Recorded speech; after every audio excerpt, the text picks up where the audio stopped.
We're going to get Mr. Ben Ambers out here. Come on, give it to Ben. As he comes on out here. Here's Ben. Somewhere.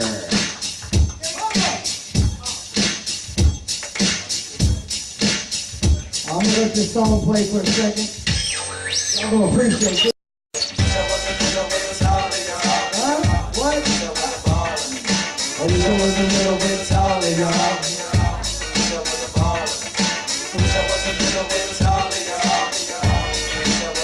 Yeah, how many short jokes I've heard throughout my life? Yeah, I wish I was a little bit taller. I wish I was a baller. Tonight, my name is Ben. I want to thank George for letting me be a part of this. I want to thank my friends and family who came out to support me tonight. And as my cousin told me when he came in earlier, he said, wow, you're really performing. I thought probably you just collected all the money off the tickets and said, fuck y'all. Well, I mean, what could you have done? I'd have been like, there's the joke. You were stupid enough to buy a ticket for me. And think that I was actually going to show up and do something. I'm from South Louisville. How many South Enders we got? Oh my gosh. You know what really pisses me off on Facebook is when people say I'm from the South End, Valley Station. Let me give you some news, okay? Where's the camera at? Let's get this straight there, YouTubers and Facebookers. Valley Station is not the South End of Louisville, okay? It's the... What? It's the southernmost part of the map on Louisville. But when you get off the expressway at Taylor Boulevard, there's a big sign that says, welcome to South Louisville. That's the South End. What? Huh? However, we got a lot in common with the guys out in Valley Station. A lot of rednecks. A lot of rednecks. Valley Station rednecks are motorheads. They like fixing cars and racing them out of Ohio Valley. So Valley Station is a place where you can go get your car fixed. South Louisville is a place where you can come get your car back. Because we will steal your shit. Between growing up in South Louisville and the Wyandotte Park area, I also grew up at 18th and Hill. My dad bought a house down off Galbert, and that was the ghetto. I consider myself a ghetto redneck. And the difference between South Louisville and 18th and Hill is in South Louisville, you can come get your car back. 18th and Hill, you can go get your car jacked. Either way, you're going to end up without a vehicle at the end of the fucking night. But I just want to inform everybody, ladies, just recently got laid off from my job, so you know what that means. Hide your purses. I am window shopping.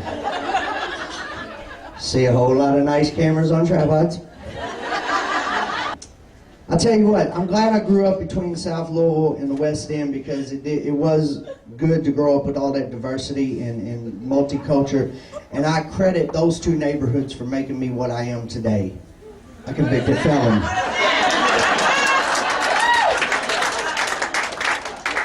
Speaking of felonies, if anybody needs any legal advice, don't come to me. I am a failure. But my last day in the prison system, I went through orientation like everybody does, and they give you the rundown of the do's and don'ts and the whatnots and what wills. And this time they handed me a piece of paper, and I saved it just for a day like this. I guarantee you not another person in prison brought this home with them. It's called the Rape Elimination Act of 2003. This pamphlet informs me as an inmate that if I am raped by another inmate or a staff member, that I have the right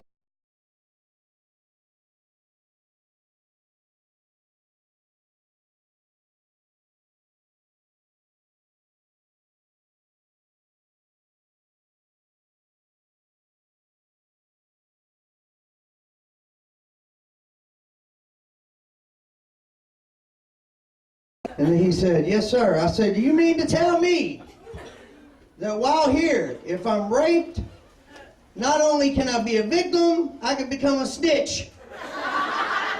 Which is the two worst things to be in a prison setting. You do not want to be known as a rape victim, nor a snitch, nor both of them at the same time. There's a couple things I didn't do while I was in prison. One was lift weights. Didn't lift weights, didn't work out. Everybody's like, come on, Ben, hit the weight pile, dog, get in shape for the girls when you...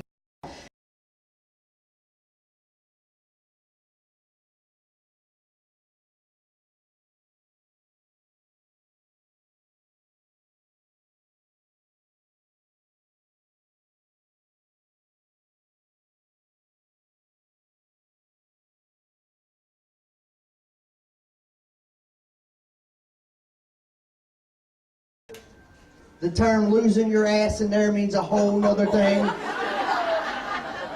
When they say you better cover the spread, they mean it.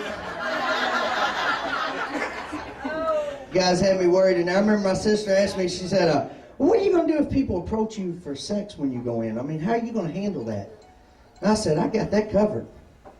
And sure enough, the first night I was in that 100-man dorm, and they locked that door, and they got quiet in there, I waited for the opportune moment, I yelled out, does anybody know if they'll give you your HIV medicine while you're locked up?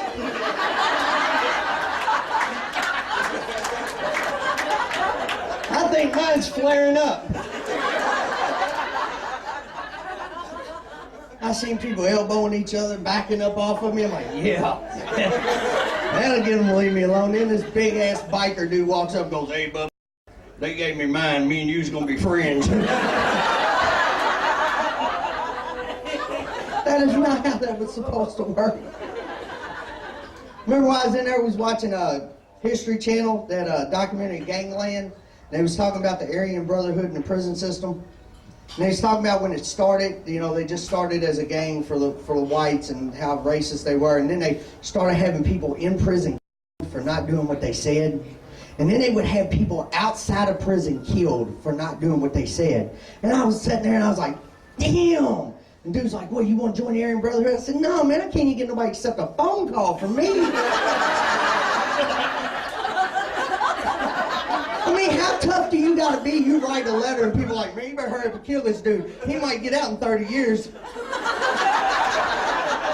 I wish somebody would write me from inside and got a life sentence, tell me kill somebody. I'm like, here's what you do. Get a furlough, or make parole, or matter of fact, beat your charges and then come out here and make me kill somebody.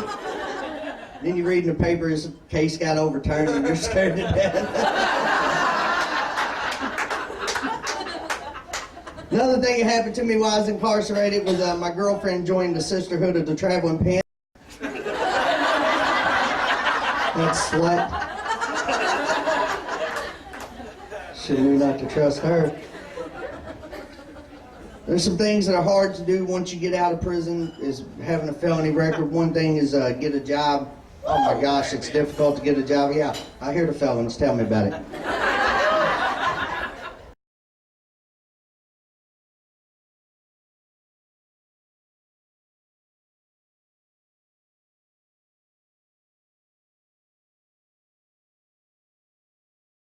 And how do you figure? I said, I've seen more bars in more places.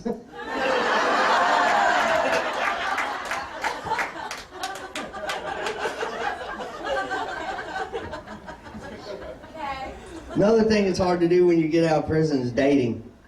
Oh my gosh, first off, you gotta get used to dating women again. That's the first thing. That's a whole nother language. But you know how hard it is to date me. Once again, I like a challenge, so I'm watching a commercial that eHarmony says, you know, just get online and get a free profile, we'll match you up. I'm like, wait till you see what I got to say. Let's see if you can match up a guy that's 38 years old, living at home with his mom, don't have a job, don't have a car, behind on child, ain't seen his kids 3 years, and got drug addiction. And they did it. They matched me up. That guy makes 4 next week.